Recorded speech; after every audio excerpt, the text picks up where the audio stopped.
മുഖ്യമന്ത്രി ഇപ്പോ പത്രസമ്മേളനത്തിൽ ഒക്കെ പറഞ്ഞിട്ട് BJP കൂട്ടുകെട്ടിലേക്കാണ് പറഞ്ഞിരിക്കുന്നത്. നരേന്ദ്രമോദിയുടെയും അമിത്ഷായുടെയും മുൻപിൽ കുനിഞ്ഞു നിൽക്കുന്ന ഒരു മുഖ്യമന്ത്രിയാണ് കേരളം. അവരെ എവിടെ ഒപ്പിടാൻ പറഞ്ഞാലും ഒപ്പിടും. അങ്ങനെയാണ് PM ശ്രീയിൽ ഒപ്പിട്ടത്. പോളിറ്റ് ബ്യൂറോ അറിഞ്ഞില്ല, സെക്രട്ടേറിയറ്റ് അറിഞ്ഞില്ല, സംസ്ഥാന കമ്മിറ്റി അറിഞ്ഞില്ല, ക്യാബിനറ്റ് അറിഞ്ഞില്ല, ഇടതുമുന്നണി അറിഞ്ഞില്ല. PM ശ്രീയിൽ ഒപ്പുവെച്ചത്. അമിത്ഷായും നരേന്ദ്രമോദി എവിടെ ഒപ്പുവെക്കാൻ പറഞ്ഞാലും അവിടെ ഒപ്പുവെക്കാൻ തയ്യാറായി നിൽക്കുന്ന ഒരാളാണ് കേരളത്തിന്റെ മുഖ്യമന്ത്രി പിണറായി വിജയൻ. BJP CPM ബാന്ധവം ഞങ്ങൾ തൃശൂർ ഇലക്ഷനിൽ ആരോപിച്ചതാണ്. കേന്ദ്ര ഏജൻസികൾ നടത്തുന്ന അന്വേഷണത്തിന്റെ കാര്യത്തിൽ ഞങ്ങൾ ആരോപിച്ചതാണ്. ഇതെല്ലാം ഇപ്പോഴും നിലനിൽക്കുന്നു. ഇപ്പൊ പുതിയൊരു കാര്യം പറയാം. ജമാഅത്ത് ഇസ്ലാമിയായിട്ട് UDF കൂട്ടുകൂടുന്നു. ഞങ്ങൾക്ക് ഒരു കാലത്തും ജമാഅത്ത് ഇസ്ലാമിയായിട്ട് ഞങ്ങൾക്ക് ഒരു കാലത്തും ഒരു ബന്ധം ഉണ്ടായില്ല.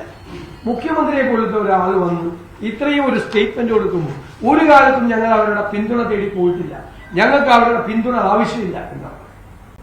1977 മുതലാണ് ജമാഅത്ത് ഇസ്ലാമി ഒരു പൊളിറ്റിക്കൽ സ്റ്റാൻഡേർഡ്. അന്നത്തെ തെരഞ്ഞെടുപ്പിൽ അന്ന് CPM-നാണ് ജമാഅത്ത് ഇസ്ലാമി പിന്തുണ കൊടുത്തത്.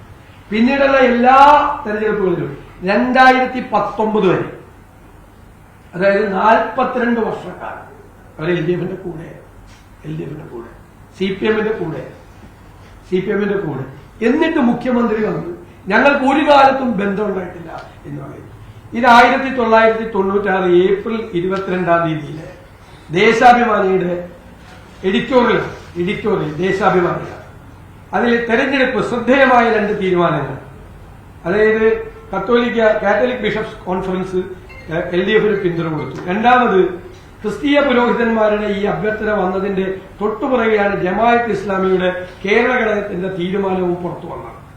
അതായത് വരുന്ന ലോക്സഭാ നിയമസഭാ തെരഞ്ഞെടുപ്പുകളിൽ LDF സ്ഥാനാർത്ഥികൾക്ക് വോട്ട് ചെയ്യാൻ ആണ് അവർ തീരുമാനിച്ചിരിക്കുന്നത്. അത് എന്നിട്ട് പറഞ്ഞിരിക്കുകയാണ്, സ്വന്തം ഉത്തമ താൽപര്യങ്ങളും അടിസ്ഥാനപരമായ ലക്ഷ്യങ്ങളും സംരക്ഷിക്കാൻ ഒക്കെയുള്ളൊന്നും ശരിയാമിത മനസ്സിലാക്കിക്കൊണ്ടുള്ളത് തന്നെയായി ആ തീരുമാനം.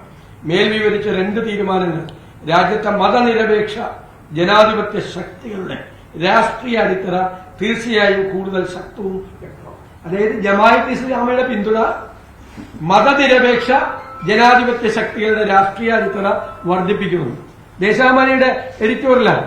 ഇനി അന്നത്തെ അമീർ ആയിട്ട് മുഖ്യമന്ത്രി അന്നത്തെ പാർട്ടി സെക്രട്ടറി നേരിട്ട് സംസാരിക്കുകയാണ്.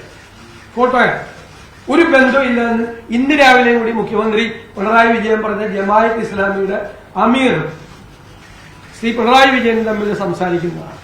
ഞാൻ ശ്രീ പിണറായി വിജയനോട് ചോദിക്കുന്നു, ജമാഅത്ത് ഇസ്ലാമിയുടെ ആസ്ഥാനമായ ഹിറ സെന്ററിൽ താങ്കളും CPM നേതാക്കന്മാരും എത്രയോ പ്രാവശ്യം നിങ്ങൾ സന്ദർശിച്ചിട്ടുണ്ട്?